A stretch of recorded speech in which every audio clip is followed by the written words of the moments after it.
You look like you're hard to work. I gave you 5 minutes when we get there. Anything happens in that 5 minutes and I'm yours, no matter what. Anything a minute either side of that, you're on your own. Hey guys, today on What to Watch Before You Die, it's Fast and the Furious meets art house moodiness with a lot more blood. In 2011's Drive.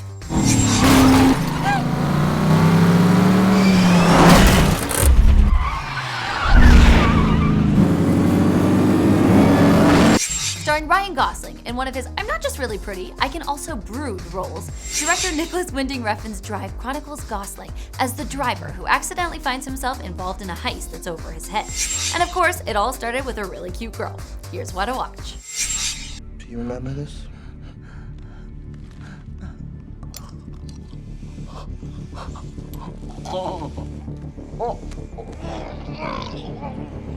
Based on James Salas's neo-noir novel, Refn and screenwriter Hossein Amini's adaptation paints a fairly black and white picture.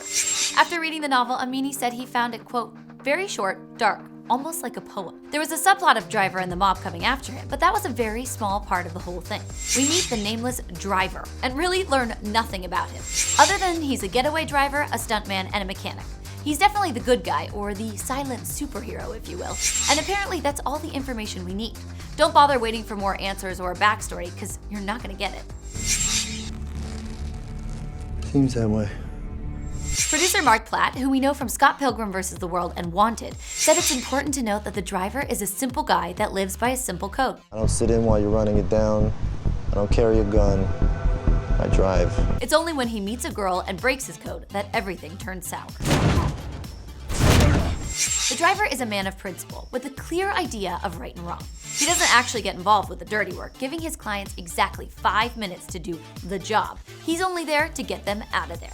But he runs into trouble when he meets Carey Mulligan's Irene, her son, and her just out of prison husband, when it becomes more than just a job. One of those men gave you that? Mm-hmm.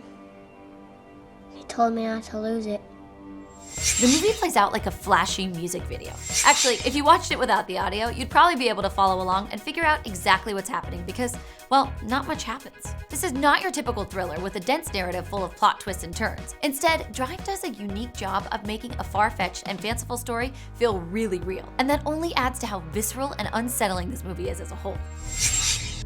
Any dreams you have, or plans, or hopes for your future, I think you're gonna have to put that on hold.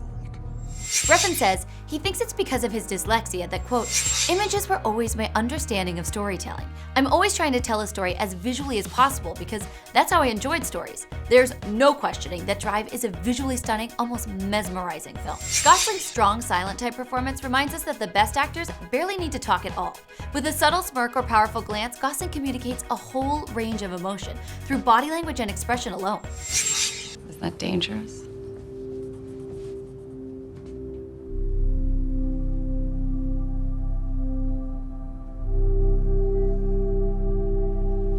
It's only part-time. Drive is really Gosling's film, but supporting actors Albert Brooks, Bryan Cranston, Carey Mulligan, Ron Perlman, Christina Hendricks, and Oscar Isaac bring their own authenticity to the characters that really enhance the film. Nice to meet you. My hands are a little dirty. So am I. Brooks saw his character not as a villain, but as a man pushed into a corner like a caged animal. He simply reacts to circumstances, while Ron Perlman's character is just a product of where he came from. Cranston does a great job playing a bumbling mechanic who, in contrast to the driver's silence, talks way too much, which gets him into trouble, but ultimately he means well. You put this kid behind the wheel, there's nothing he can't do. Mulligan redefined a role that was initially written for a Latina woman after calling Refn herself to convince him that the backstory should be rewritten for her to play the unassuming Irene. Sorry about the noise. I was gonna call the cops. I wish you would.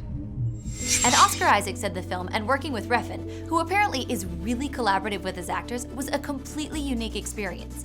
Isaac said he wanted to make the character basically good, just a guy who made some wrong decisions in life. At its core, beyond the graphic violence, awesome car chases, and moral relativism, the movie is a simple love story. Refn saw it as a fairy tale. A knight sees a damsel in distress, but what will he do when the evil prince comes home? I got this sweet job coming up. How about this? Shut your mouth, or I'll kick your teeth down your throat and I'll shut it for you. The movie starts out as an action-packed fun ride and quickly becomes beautifully sad and bloody, all to the tune of a new wave poppy soundtrack that'll keep your heart pumping the entire time. Drive won Nicholas Wending Refn the 2011 Best Director Award at the Cannes Film Festival. What do you guys think? Are you a fan? Have you seen a lot of his other work? Have you seen Drive? Let me know how you feel about it in the comments below. I'm gonna give you a time and a place and you're gonna come and get it. Do you understand? Subscribe to Cinefix for more What to Watch Before You Die in conjunction with Sundance TV every Thursday. Follow me on Insta @MacWall and #WhatToWatchBud to suggest more movies. And guys, we're approaching 1 million subscribers, so tell your friends how awesome Cinefix is to help us get there. And we'll do something awesomely special! I don't know what, but it'll be great! You'll love it! I don't know what that voice was! That's my excitement voice! Whoa, that was high.